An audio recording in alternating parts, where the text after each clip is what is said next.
whatever I'm doing.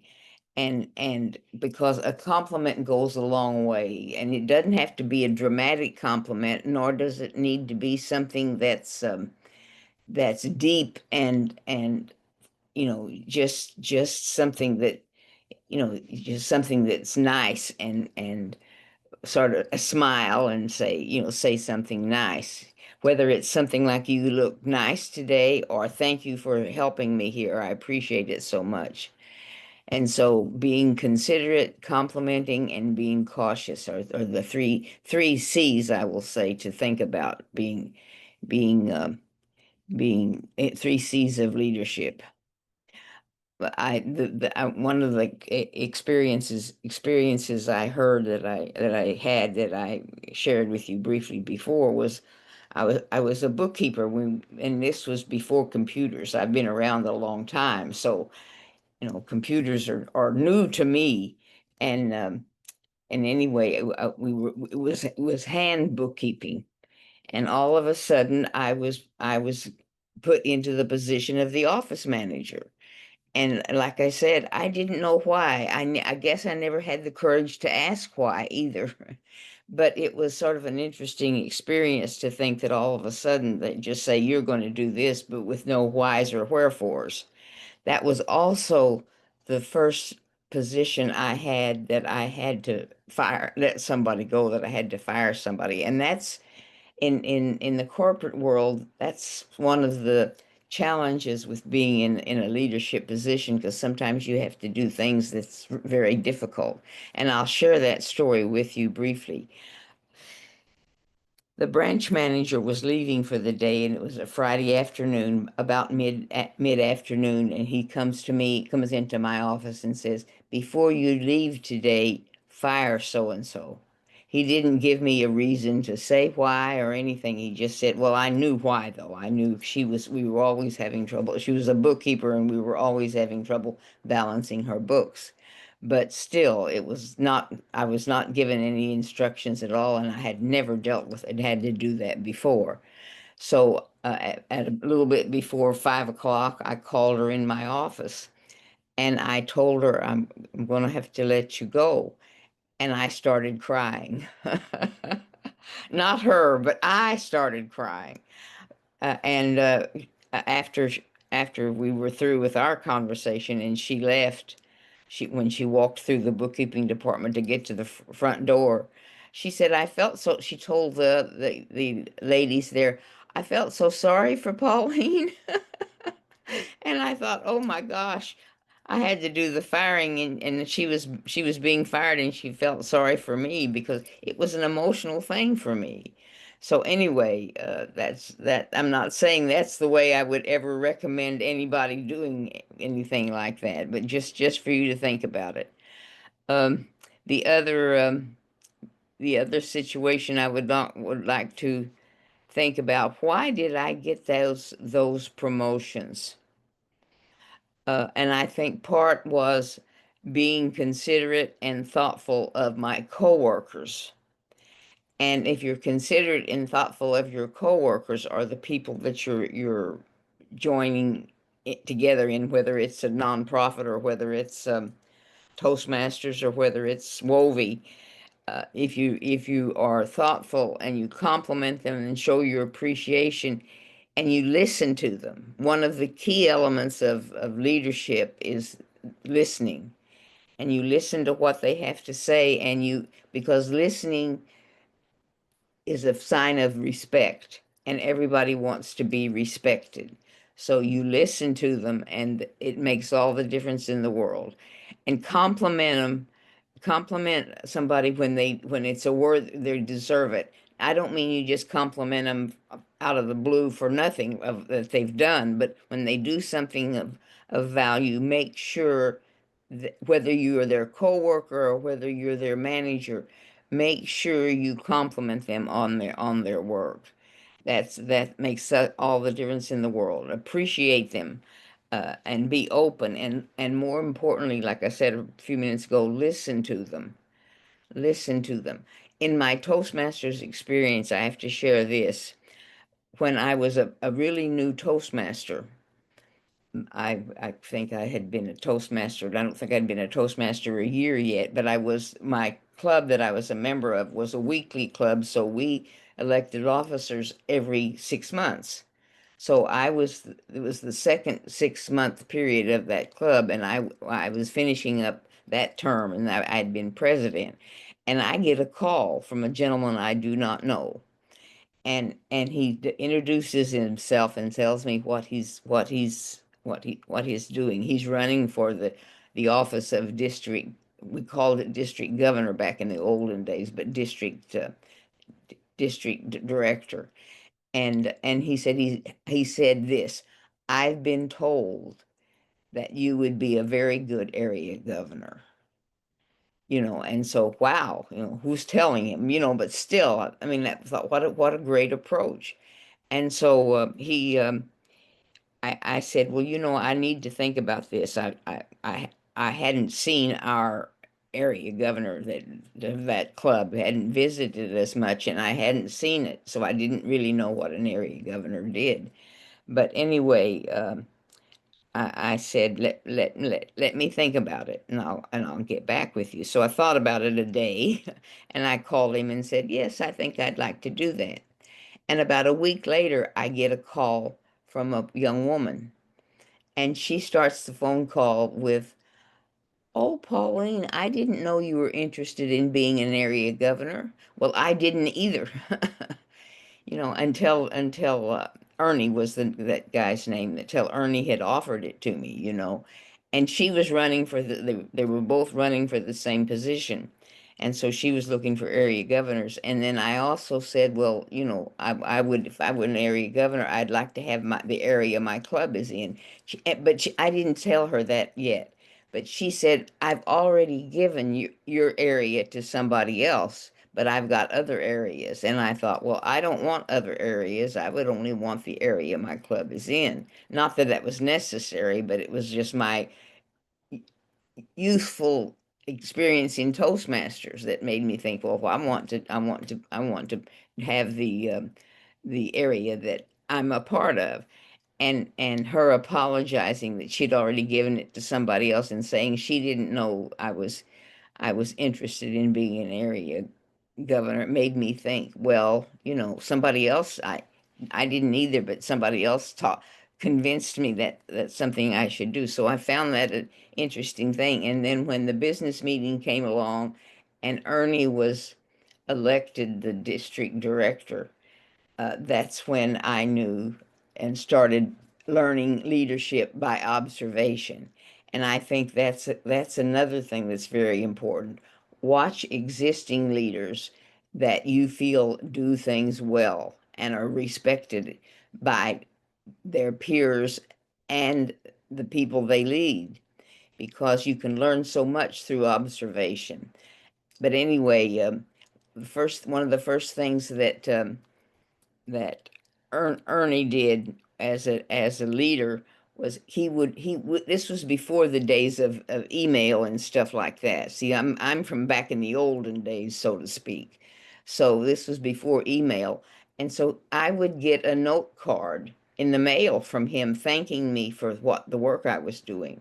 And I would get a call from him on a regular basis, not saying how things going. And because I was diligent in my position and tried hard to do a good job, he kept giving me other new clubs that I could add to my area. So I think my area ended up with 9 clubs by the end of the year, which it started out with 4, I think, or 4 or 5. But anyway, but I learned so much from this man. He did leadership right. And so that's another thing. See somebody whom you respect and others respect and observe what they do, and how they lead and the difference that their leadership makes. So I think in general, the promotions I got in that first company that I worked for any length of time was because I was thoughtful and appreciative and considerate of others, but also diligent. Worked when the work had to be done. I worked. Hmm. So the wonderful thing about Toastmasters is I'm going to throw this in, is we learn very much through observation. We get to watch people all the time in our club. We learn just a variety of things, not just leadership, but so many other things. And so when you're learning from through observation, make the most of those opportunities and embrace those things that you are learning. I think that the other thing that's critical in leadership is to compliment. One little compliment goes a long way. And if you're in a leadership position and you compliment somebody, you've got power there that you're using.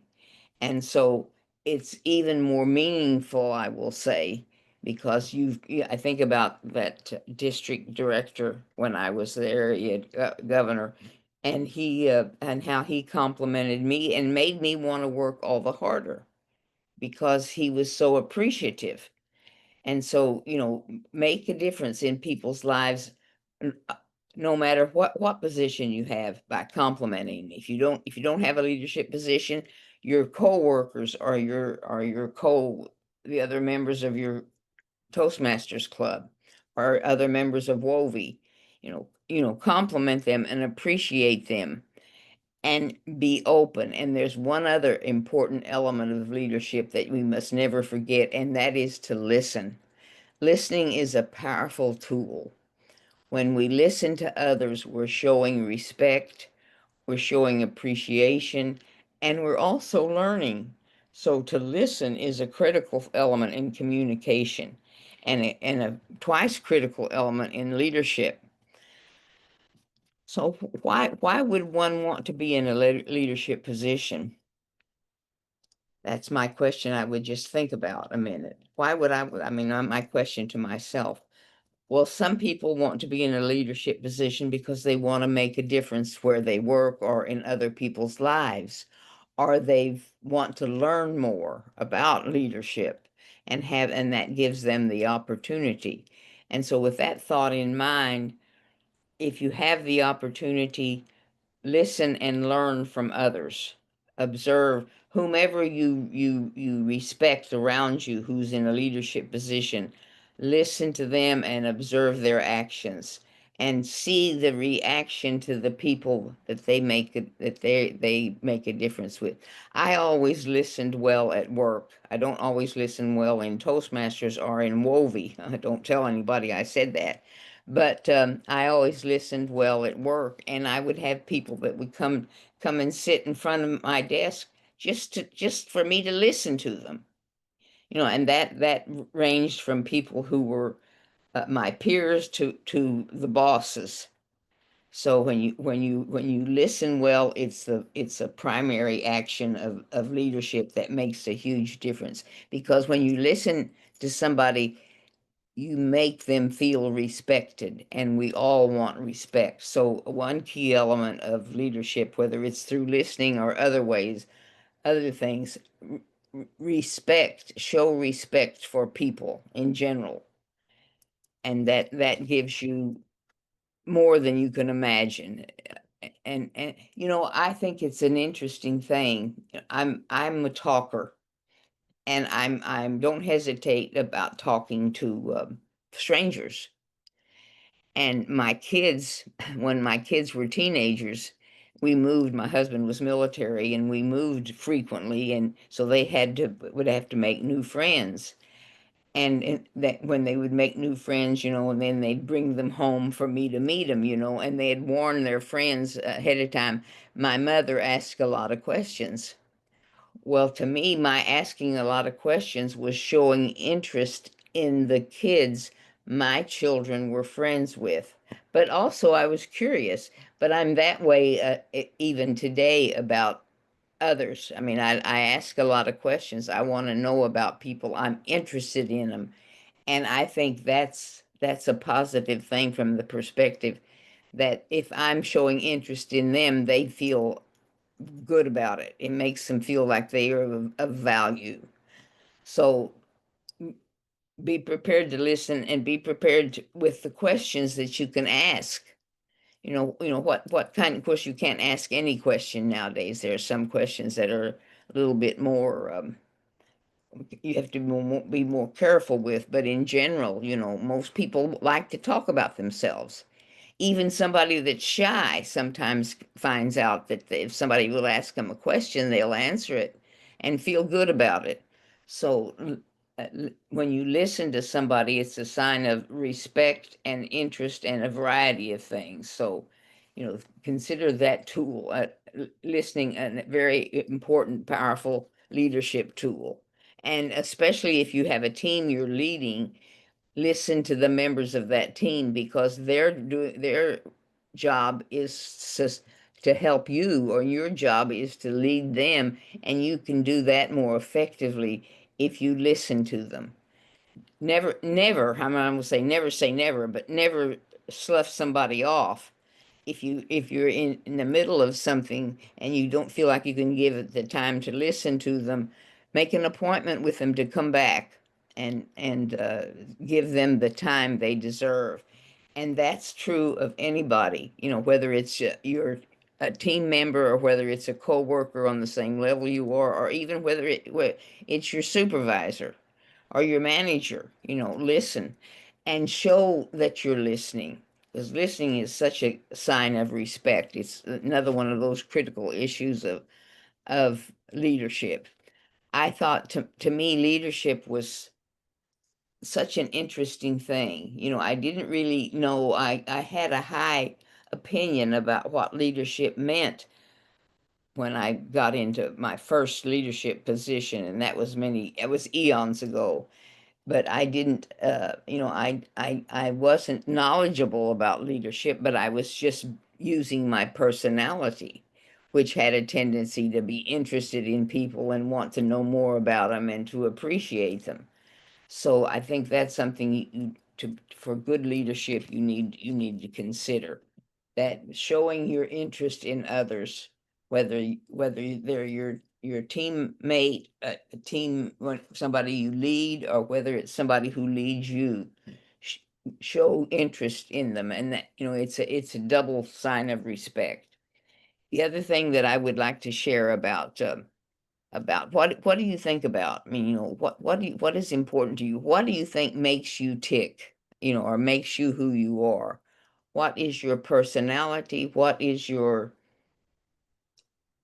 that makes you you that might be different from somebody else? And how do you make the most of that? Because what uniqueness you have can make a difference with whatever you do. So look at yourself as much as you can. It's not easy to do, I admit, but look at yourself and think, what is it that I do or I act or I say that could make a difference in somebody else? And it doesn't mean you get too personal, but you get as personal as you can, that they feel comfortable with, but you show interest in others, and that's critical. I I think it's interesting how different people react and what the results are. One of the things that made me compelled, I will say, to start Women of Visionary Influence was that when I was international president of Toastmasters, and women hadn't been in that position but one other year besides me, and so I was sort of unique. And the young women would come up to me and they would say, "Oh, Pauline, you're my mentor."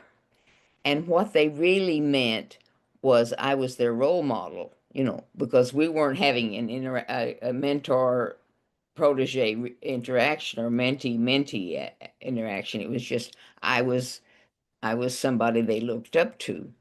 But it made me think about women, and I know we're not all women in the audience today, but it made me think about women, and this is true of men too. Men and women both deserve to be listened to, they deserve respect, and if you respect them, you earn their respect. It's a give and take situation, not give and take, but it means all the difference in the world. So that's an important element of leadership. And the other thing that I learned that was critical is you keep everybody informed. When you think about, when I was district governor of District 25, that was before the split. I kept everybody informed. I mean, I didn't just go communicate with my leadership team. I communicated with every club because every club and every club member was important.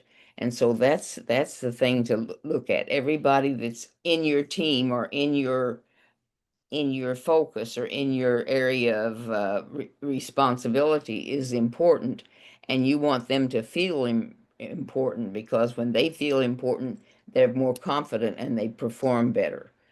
And once in a while, you do get a situation, excuse me, a situation that that person doesn't deserve that.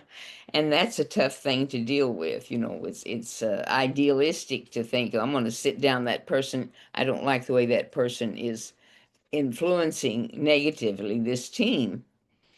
And it's challenging to deal with that, but that's a responsibility of a leader. So you before it becomes a serious problem, you just in some cases you just confront it, and in other cases you need to be more delicate in handling it. But that leadership requires that you do what needs to be done, whether it's the easy thing or not. And we grow. And I will go back to my before I started my position of district governor.